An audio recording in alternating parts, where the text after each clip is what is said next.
চলো তোমাদের সাথে শেয়ার করব আমার হোলির দিনটা কিভাবে কাটলো।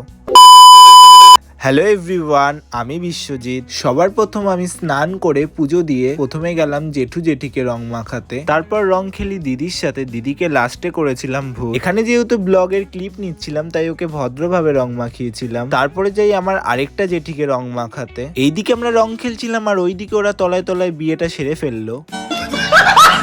বিয়ের মুহূর্ত শেষ হয়ে যাবার পর যাই সিজার কাছে। তার আগে আমরা একটু সোনুর সাথে রং খেলে নিই। এইদিকে সোনু বুঝে পাচ্ছিল না সে প্রথমে কার সাথে রং খেলবে। তারপরে আমরা একটু কাকির সাথে রং খেলে নিলাম। আমরা যাকে রং মাখাতে এসেছি সেই আমাদের ভয়ে লুকিয়েছিল। তারপরে জানতে পারি না, ও স্নান করতে গেছে, কিন্তু ও যখন বেরিয়েছে তারপরে ওকে আমরা অ্যাটাক করি। তারপরে আমরা সবাই আবার একসাথে হোলি খেলি। তারপরে আবার আমার মা কাকি ওদের সাথে একটু রং খেলে নিলাম। এইদিকে সন্টুদার গালটা ফাঁকা ছিল তাই আমি ভালো করে রং মাখিয়ে দিলাম। আমি বুঝে পাচ্ছিলাম না ওরা এটা কি করছিল।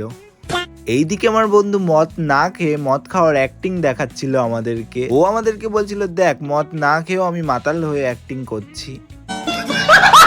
দেখা হচ্ছে পার্ট 2 এ।